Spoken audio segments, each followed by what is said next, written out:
Alright, first 3 hour Smackdown, first Smackdown of 2026, and it was an absolute certified banger. The best episode of Smackdown in a long time.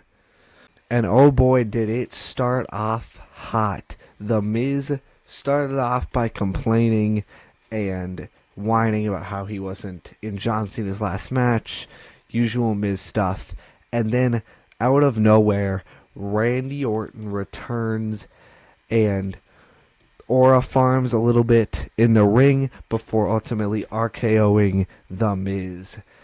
And I did not see that coming. I don't know why he returned during a Miz segment. I don't know why he's going RKOing The Miz. But you won't see me complaining when we got Randy Orton back on our TV after about 2 months. And then right after that, we had this absolutely stacked 8-woman tag match between Charlotte Flair, Alexa Bliss, Rio, Nia Jax, Lash Legend, and the Kabuki Warriors.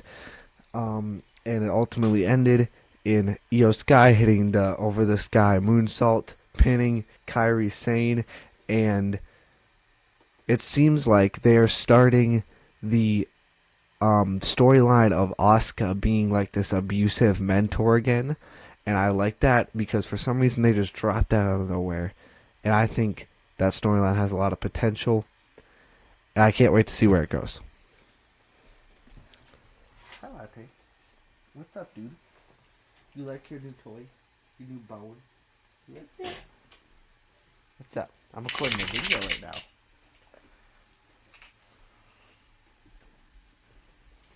You might want to take this. You left your treat in here. Here you go. It looks like a big cigar.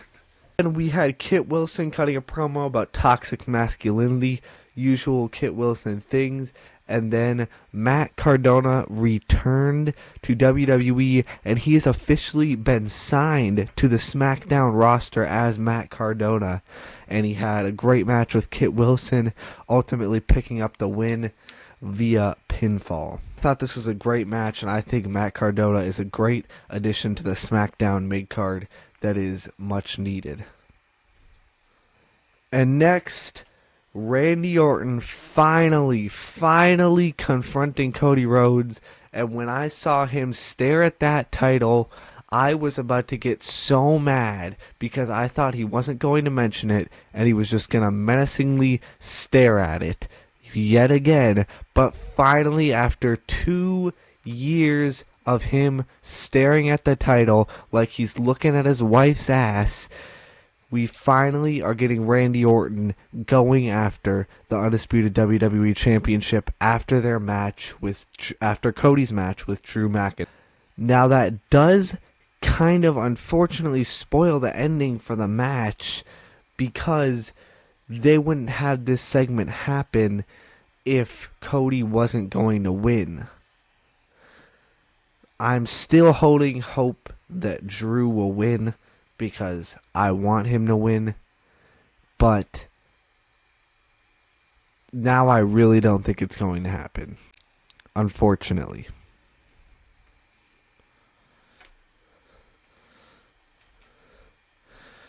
Next, there was a segment with Sami Zayn where he talked about him and his kid at the John Cena retirement match and how he got absolutely cooked by his own kid, talking about how he hasn't won a world championship and he wants to change that, before Trick Williams came out with his lemon pepper steppers and had a great promo with him and basically said he's first in line, and he also said he's not going to take 20 years to get to the top.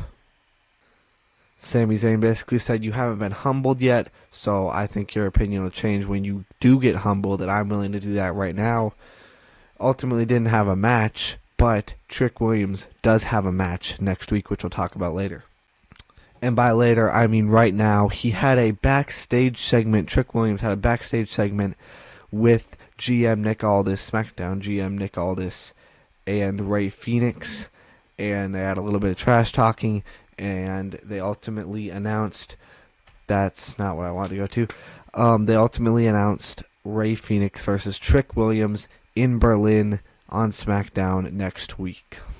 I cannot wait for that match. I think it's going to be absolutely phenomenal.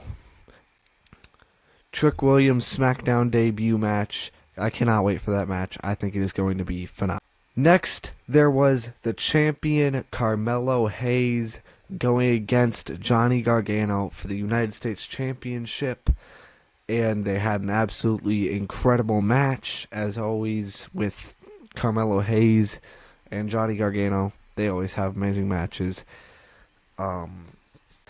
Ultimately, Carmelo Hayes ended up retaining, obviously, the correct decision.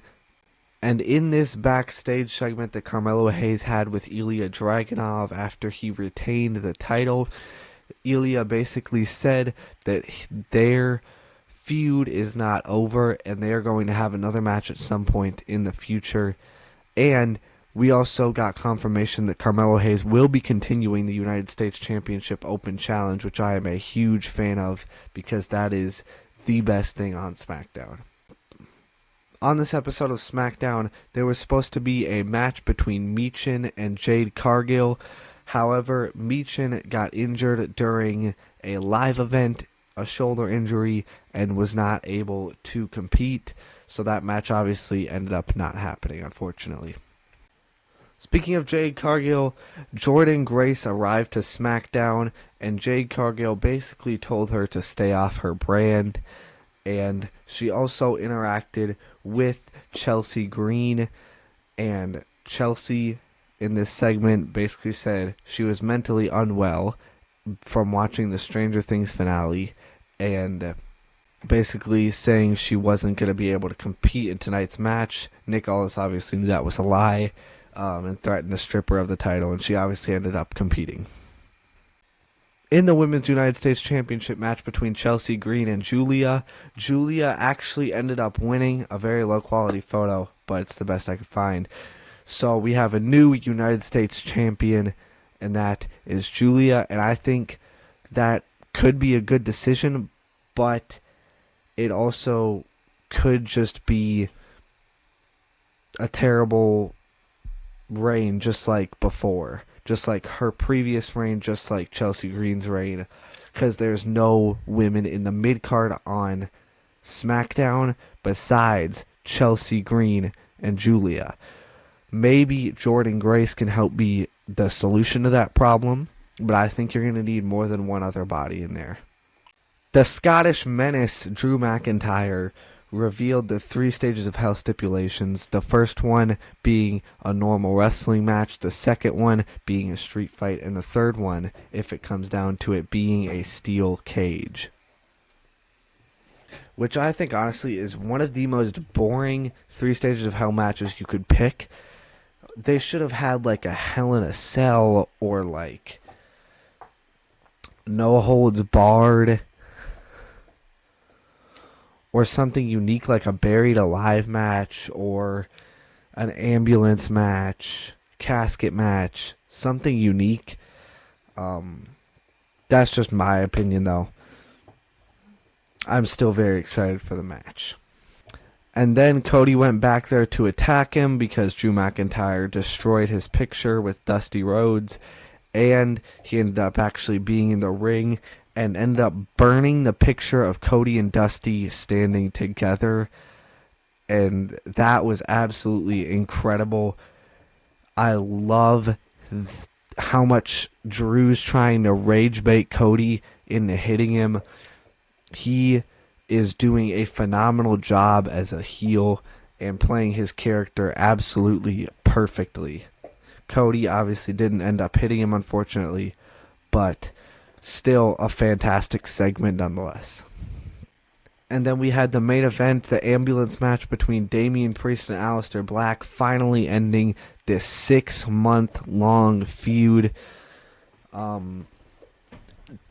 They had some crazy spots in there. They had a razor's edge on the windshield to Aleister Black, and then a choke slam through 2 tables off of the top of the ambulance from Damian Priest.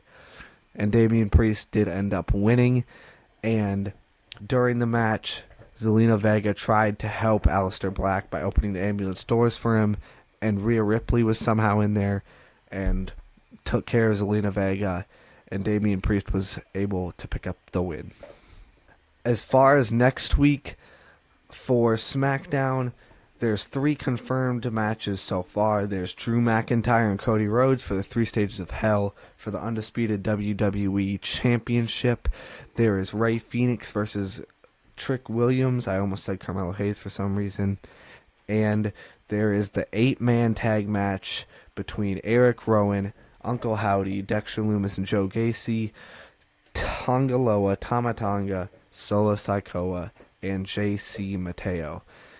I don't know why they're doing this. They already had their Survivor Series elimination match, so I don't know why we're basically doing the same thing again, but I'm not complaining. It's going to be a great match. But yeah, let me know your thoughts on this episode of Friday Night SmackDown. These are my thoughts, and yeah, I think if SmackDown continues to be this good, then it's going to be pretty awesome, and I'm glad they went to 3 hours if they're going to keep doing this phenomenal work. Let me know what you think in the comments. Thank you so much for watching. Like and subscribe if you want, and I will see you in the next video. Bye.